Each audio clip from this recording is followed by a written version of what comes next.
kita memulai pembelajaran pada pagi hari ini, alangkah baiknya kita berdoa terlebih dahulu. Berdoa dipimpin oleh ketua kelasnya. Siap, berdoa mulai. Bismillahirrahmanirrahim. Raditu billahi rabba wa bil islami dina wa bil muhammadin nabiyya wa rasulah. Rabbi zidni ilma warzuqni fahma. Amin ya rabbal alamin. Ibu absen dulu ya. Anissa, Alisha, Amel, Novia, Ana, Suci. Alhamdulillah hadir semuanya ya. Kita pada hari ini mempelajari tentang induk-induk akhlak tercela. Sebelum Ibu memulai pembelajaran pada hari ini, Ibu akan membacakan tujuan pembelajarannya. Yang pertama, peserta didik mampu menjelaskan pengertian akhlak tercela, yaitu hubu dunya, hasad, takabur, dan riya. Yang kedua, peserta didik mampu menyebutkan dalil yang melarang akhlak tercela. Yang ketiga, peserta didik menjelaskan ciri-ciri dari sifat akhlak tercela. Yang keempat, peserta didik mampu menyebutkan bahaya akhlak tercela. Dan yang terakhir, peserta didik mampu menjelaskan cara menghindari akhlak tercela. Nah, sekarang mengamati gambar tentang induk-induk akhlak tercela. Ibu sudah menyiapkan beberapa gambar tentang induk-induk akhlak tercela. Nah, kalian tugasnya kok mengomentari atau menanggapi tentang gambar tersebut. Ini gambar nomor 1. Tolong fokus ya. Nanti siapa yang bisa menebak gambar ini akan mendapatkan reward dari Ibu. Ini nomor 1, gambar apa? Saya, Bu, Ya. mencari nafkah yang dengan cara yang tidak halal, yaitu dengan mencuri. Ya. Jadi keterkaitannya gambar tersebut dengan induk akhlak tercela, yaitu hubu dunya. Nah, apa itu hubu dunya? Jadi hubu dunya itu cinta dunia, yaitu menganggap semua harta benda adalah segalanya. Jadi penyakit hubu dunia ini cinta pada dunia.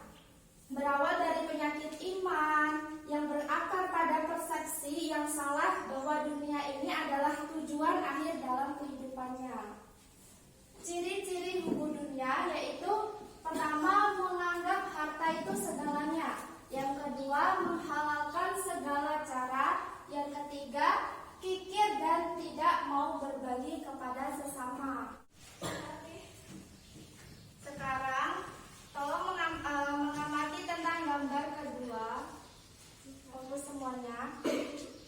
Ini gambar tentang apa? Saya, Bu, tidak suka teman yang mendapatkan nilai A+. Ya, benar. Jadi gambar kedua ini keterkaitannya dengan induk akhlak tercela ini, yaitu tentang hasad. Nah, apa itu hasad? Hasad itu berarti dengki. Maksudnya apa? Nah, maksudnya ini suatu sikap atau perbuatan yang mencerminkan rasa marah, tidak suka karena rasa iri. Nah, orang yang hasut menginginkan kenikmatan yang diperoleh orang lain itu dan berharap supaya berpindah kepadanya.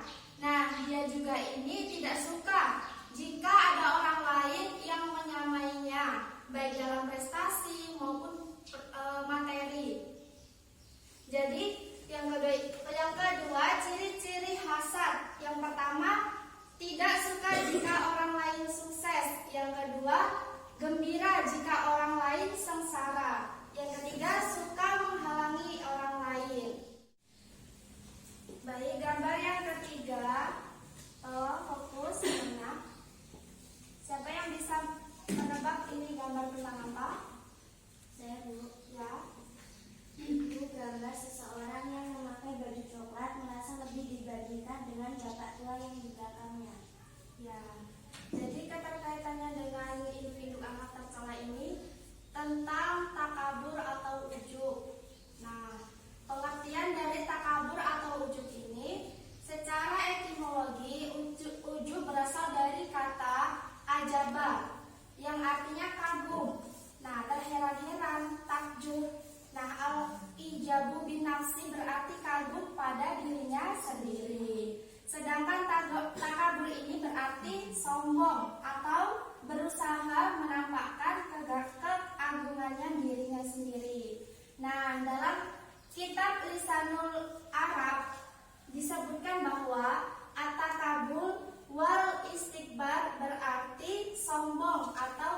sumber.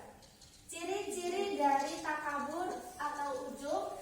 Yang pertama, menganggap dirinya hebat. Yang kedua, terlalu bangga pada dirinya. Dan yang ketiga, menganggap orang lain tidak baik.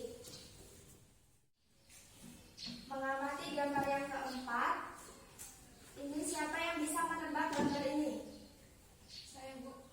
Ya, Bersedekah tetapi dipamerkan dengan melalui media sosial. ya. Jadi keterkaitannya dengan induk-induk akhlak tercela ini termasuk ke dalam riya. Nah, siapa yang tahu artinya riya? Belum ada yang tahu ya? Jadi riya adalah mengerjakan suatu perbuatan atau ibadah untuk mendapatkan pujian dari orang lain, bukan karena Allah Subhanahu wa taala. Nah, orang yang riya ini tidak ikhlas dalam beramal. Ia senantiasa pamer dan cari perhatian supaya mendapatkan pujian dan sanjungan dan pengakuan dari orang lain. Nah, ada beberapa ayat yang membahas tentang riya, yaitu Quran surat Al-Maun ayat 4-7, Quran surat Al-Baqarah ayat 264 dan Quran surat An-Nisa ayat 142. Nah, bentuk-bentuk riya itu ada riya dalam niat. Artinya, ketika seseorang akan melakukan sebuah amal, nah dalam hatinya ini telah ada keinginan dan tujuan selain mencari ridha Allah Subhanahu wa taala. Ia ini sejak awal telah mempunyai niat ikhlas, tetapi ikhlas itu padahal diterima atau tidaknya amal tersebut kita lakukan sangatlah bergantung pada niat kita. Yang kedua ada riya dalam perbuatan. Yang dimaksud dalam riya dalam perbuatan ini, ketika melakukan sebuah amal ibadah yang ia berharap mendapatkan perhatian dari orang lain, kadang-kadang berlebihan di dalam melakukan ibadah tersebut. Contoh dari riya ini yaitu seseorang anak belajar dengan sungguh-sungguh ketika orang tuanya ada di rumah. Namun, kalau orang tuanya tidak ada, ia tidak belajar lagi atau menjadi kendor semangatnya dalam belajar. Ciri-ciri riya yaitu yang pertama, melakukan sesuatu tidak ikhlas. Yang kedua, suka pamer. Dan yang ketiga, tidak melakukan kebaikan jika tidak ada yang melihat. Nah, itu tadi penjelasan dari induk-induk akhlak tercela. Siapa yang ingin bertanya tentang induk-induk akhlak tercela? Saya, Bu. Ya, Saudari Amel. Apa yang harus kita lakukan jika teman kita mencuri? Nah, siapa yang ingin menjawab dari pertanyaan Saudari Amel? Ibu akan kasih reward. Saya, Bu. Ya, Yang harus kita lakukan adalah kita harus menegur, memberi nasihat, dan yang terakhir harus memberitahu kepada orang yang lebih tua. nah itu tadi jawaban dari Saudari Anna. Siapa lagi yang ingin menjawab? Tidak ada, Bu. Jika tidak ada, ini reward buat Saudari Anna. Terima kasih Saudari Anna. Sama, Bu. Ada yang ingin ditanyakan lagi? Tidak, Bu. Baik. Nah, kesimpulan dari gambar tadi, manusia sebagai makhluk yang mulia karena anaknya mempunyai kewajiban-kewajiban yang harus dipahami. Nah, kewajiban yang harus dipenuhi, kewajiban itu adalah menunaikan dan menjaga akhlak yang baik serta menjauhi akhlak yang buruk. Nah, martabat manusia yang begitu tinggi dan mulia tersebut dapat jatuh dan merosot sampai ke taraf yang rendah-rendahnya. Apabila nafsu diperturutkan, maka akan rusaklah segala-galanya. Nah, tetapi jika nafsu terkendali, maka martabat manusia akan tetap tinggi. Jadi semuanya sudah paham ya? Nah, sekarang Ibu akan membagi jadi beberapa kelompok. Nah, ini kan orangnya ada 6. Jadi Ibu akan membaginya menjadi 2 kelompok. Memilih sendiri ya kelompoknya. Siapa saja?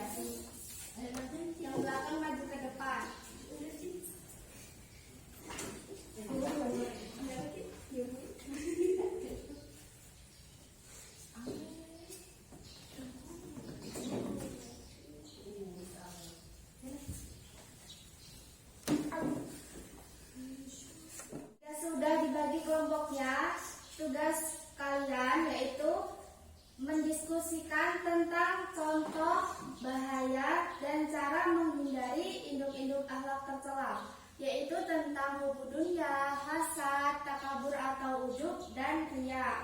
Nah, kelompok 1 ini tentang hubu dunya dan hasad, kelompok 2 takabur atau ujub, dan riya.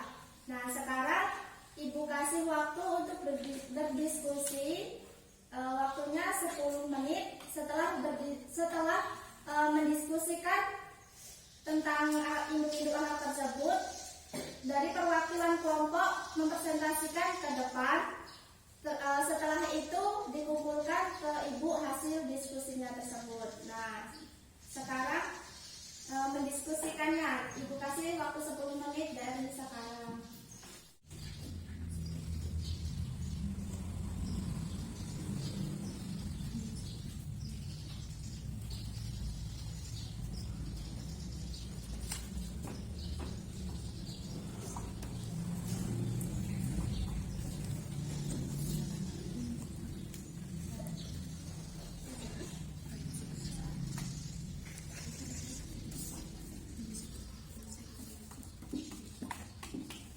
Waktunya sudah habis.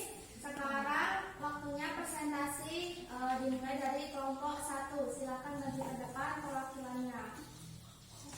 Yang lainnya mohon diperhatikan, temannya sedang presentasi.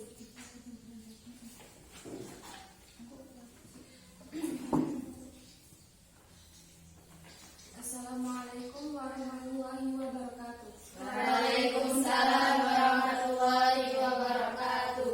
Saya perwakilan dari kelompok 1 ingin mempresentasikan hasil diskusi kelompok kami. Hasil diskusi kelompok kami, contoh hubu dunia, tiba waktu sholat tidak segera sholat atau tidak mengenal waktu. Bahayanya sifat hubu dunia. 1. Cinta dunia adalah segala sesuatu yang membuat kita lalai kepada Allah, misalnya sholat, puasa, dan sedekah. 2. Jika seorang telah dikuasai hatinya oleh iblis, maka akan menjadi lemah. Iblis akan membolak-balikan hatinya bagaikan seorang anak kecil yang mempermainkan bola. 3. Cinta dunia merupakan sumber segala kesalahan karena cinta dunia sering mengakibatkan seseorang cinta terhadap harta benda, dan di dalam harta benda terdapat banyak penyakit. 4. Jika orang sudah cinta dunia, maka akan datang berbagai penyakit hati. Cara menghindari sifat hubu dunia. 1. Mengingat kehidupan dunia itu hanya sementara. Islam tidak memerintahkan umatnya untuk meninggalkan dunia, tetapi umat Islam diperintahkan untuk menaklukkan dunia dalam genggamannya, bukan dalam hatinya. Quran Surat Al-Hadid ayat 20. 2. Zikir merupakan metode yang paling efektif untuk membersihkan hati dan meraih kehadiran ilahi. 3. Kuatnya iman seorang dan menerapkan muraqabah. 4. Pengabdian penuh hikmat, yaitu saat-saat beribadah kita lakukan dengan cara tulus ikhlas sepenuh hati kepadanya. 5. Sadar bahwa dunia dan seisinya adalah amanah Allah. 6. Oleh sebab itu, jangan pernah kecukupan atau kekurangan di dunia ini merusak hati kita. Jangan berkecukupan, jangan sampai kecukupan kita menjadikan kita sombong, dan jika kekurangan maka Allah, maka jangan sampai kekurangan kita itu membuat kita jadi kurang mensyukuri nikmat Allah, banyak mengeluh dan minder. Contoh hasad, iri melihat ulangan temannya lebih bagus pada dirinya. Bahayanya sifat hasad. 1. Jiwanya tidak tenang. 2. Penyakit raga. 4. Kehilangan teman. 5. Menyakiti diri sendiri. 6. Menghilangkan keimanan. 7. Merusak amal perbuatan. Cara mengobati sifat hasad. 1. Perbanyak bersyukur. 2. Banyak mengingat mati. 3. Bersandar kepada Allah. Terima kasih. Beri aplaus kepada temannya yang sudah presentasi. Sekarang kelompok 2 dipersilakan maju perwakilannya. Saya Bu. Iya.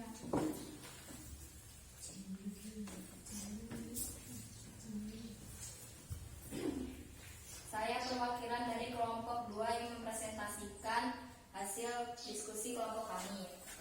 Contoh takabur atau ujub, orang kaya yang sering memamerkan hartanya kepada orang lain. Di antara bahaya sifat takabur atau ujub adalah 1. Terhapus pahalanya. 2. Merugi di akhirat. 3. Mendatangkan murka Allah Subhanahu wa Ta'ala.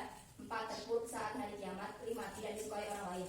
Cara mengatasi sifat takabur atau ujub adalah 1. Kita harus memiliki sifat percaya diri. 2. Kita harus ingat dan sadar bahwa dalam sejarah orang yang ujub takabur dengan kekuatannya, maka Allah yang akan menghancurkannya, karena Allah tidak menyukai orang-orang yang sombong. 3. Kita juga harus sadar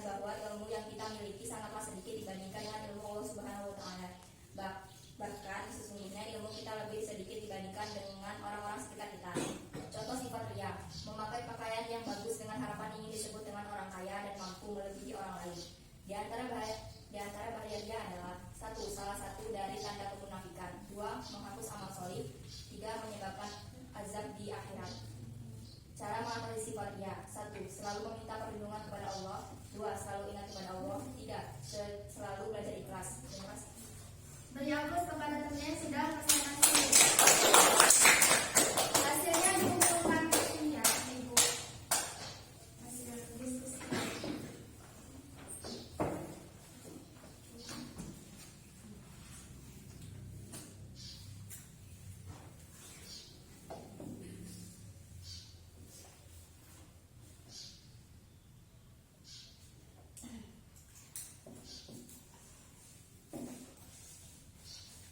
Hasil diskusinya sudah baik semuanya ya, tolong dibagikan.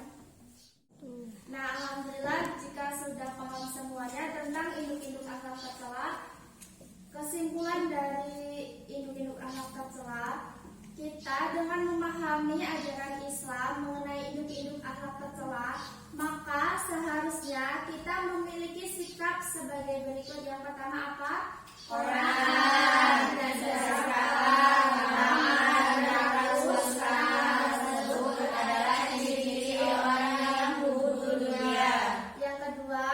menjadi orang seperti mengakui kelebihan orang lain serta sadar bahwa Allah telah mengatur rezeki untuk masing-masing orang. Yang ketiga, Menjadi orang yang bersyukur, tawadhu dan tidak angkuh, sombong, ujub serta bersyukur dengan semua kelebihan yang kita miliki. dan yang keempat, Menjadi orang yang tulus dan ikhlas di dalam melakukan kebaikan-kebaikan, yaitu semata-mata karena Allah Subhanahu wa Ta'ala.